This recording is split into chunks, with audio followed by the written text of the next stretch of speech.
नमस्कार, मी प्रियंका आणि मम्माच कॅनव्हासमध्ये तुमचं खूप खूप स्वागत आहे. आजच्या व्हिडिओ मध्ये मी तुम्हाला एलिमेंटरी आणि इंटरमिजिएट या दोन्ही एक्झाम विषयी एकदम सविस्तर माहिती देणार आहे. तसेच इथून पुढच्या 4 व्हिडिओजमध्ये मी त्यातल्या प्रत्येक विषयावर डिटेल व्हिडिओ बनवणार आहे, डेमो देणार आहे, ड्रॉइंग करून दाखवणार आहे आणि एक्झाममध्ये तुम्ही कोणत्या चुका टाळायच्यात, कोणत्या गोष्टी करायच्यात ज्याच्यामुळे तुमची ग्रेड वाढेल, या सगळ्या महत्त्वाच्या गोष्टी मी तुम्हाला सांगणार आहे. तर तुम्हाला काय करायचंय, आजचा व्हिडिओ जर तुम्हाला आवडला आणि तुम्हाला पुढचे 4 पार्ट्सही बघायचे असतील तर आजच चॅनलला सबस्क्राईब करायचंय, बेल आयकॉनवर क्लिक करायचंय, म्हणजे माझे सगळे व्हिडिओ तुमच्यापर्यंत नक्की पोहोचतील आणि आपले कोणते मित्रमैत्रिणी एलिमेंटरी किंवा इंटरमिजिएटला बसले असतील त्यांना हा व्हिडिओ शेअर करायचा आहे. चला तर मग व्हिडिओला सुरुवात करूया.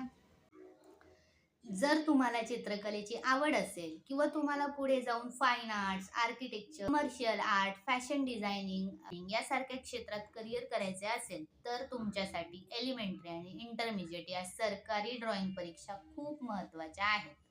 तर आजच्या या व्हिडिओमध्ये मी तुम्हाला या परीक्षांचे पात्रता, या परीक्षेचे फायदे, परीक्षेचे स्वरूप अशी सगळी A to Z माहिती तुमच्याबरोबर शेअर करणार आहे. तर व्हिडिओ शेवटपर्यंत नक्की पहा. नंबर 1, या परीक्षा नक्की काय आहेत? तर या परीक्षा महाराष्ट्र शासनाच्या कला संचालनालयातर्फे दरवर्षी घेतल्या जातात. या परीक्षा 2 टप्प्यांमध्ये असतात. पहिली एलिमेंटरी आणि दुसरी इंटरमिजिएट. नंबर 2, पात्रता आणि वयोमर्यादा. तर तुम्ही एलिमेंटरी ही परीक्षा 7वीत किंवा 7वी नंतर कधीही देऊ शकता आणि इंटरमिजिएट ही परीक्षा 8वीत किंवा 8वी नंतर कधीही कॉलेजमध्ये किंवा नागरिकही ही परीक्षा देऊ शकतात. तर या दोन्ही परीक्षांमध्ये 4 विषय असतात. पहिला स्थिरचित्र म्हणजेच स्टील लाईफ, दुसरा संकल्पचित्र म्हणजे 2D डिझाईन, तिसरा स्मरणचित्र म्हणजे मेमरी ड्रॉइंग आणि चौथा भूमिती आणि अक्षरलेखन म्हणजेच जॉमेट्री आणि लेटरिंग. परीक्षा तुम्ही मराठीमध्येही देऊ शकता, इंग्रजी माध्यमातही देऊ शकता. नंबर 5, निकालाचे स्वरूप. ही परीक्षा दिल्यानंतर तुम्हाला मार्क्स नाही मिळत तर ग्रेड मिळते. A ग्रेड, B ग्रेड किंवा C ग्रेड. जर तुम्ही या परीक्षेमध्ये एकदा फेल झालात तर तुम्ही पुन्हा फॉर्म भरून नेक्स्ट इयर तुम्ही ती परीक्षा देऊ शकता. आता नंबर 6, या परीक्षेचे फायदे. जर तुम्ही 10वी किंवा 10वीच्या आधी ही इंटरमिजिएट ही एक्झाम उत्तीर्ण झाला असाल तर तुम्हाला 10वीच्या बोर्ड परीक्षेमध्ये एक्स्ट्रा मार्क्स मिळतात.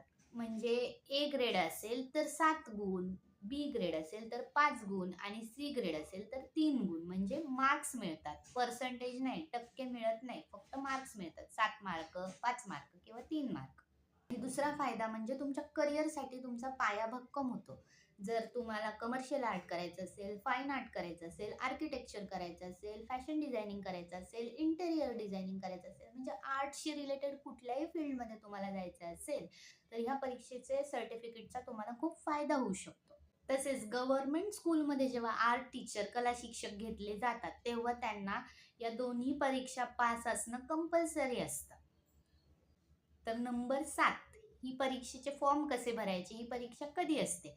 तर दरवर्षी ही परीक्षा सप्टेंबर एंडमध्ये किंवा ऑक्टोबरच्या सुरुवातीला घेतली जाते आणि जून-जुलैमध्ये ऑनलाईन याचे फॉर्म भरायची तारीख असते. जून-जुलै दरम्यान फॉर्म्स सुटतात. तर ही परीक्षा तुमच्या स्कूलकडनंच घेतली जाते. स्कूल, तुमच्या शाळेचे कला शिक्षकच तुमच्याकडनं फॉर्म भरून घेतात. तुम्हाला एक्झाम सेंटरमध्ये जाऊन ही एक्झाम द्यावी लागते. तर ही होती एलिमेंटरी आणि इंटरमिजिएट परीक्षेबद्दलची संपूर्ण माहिती. जर तुम्हाला चित्रकलेची आवड असेल तर ही परीक्षा नक्की द्या आणि तुम्हाला या परीक्षांविषयी आणखी काही प्रश्न असतील तर मला कमेंटमध्ये नक्की विचारा. व्हिडिओ आवडला असेल तर लाईक करा, शेअर करा आणि चॅनलला सबस्क्राईब करायला विसरू नका. धन्यवाद.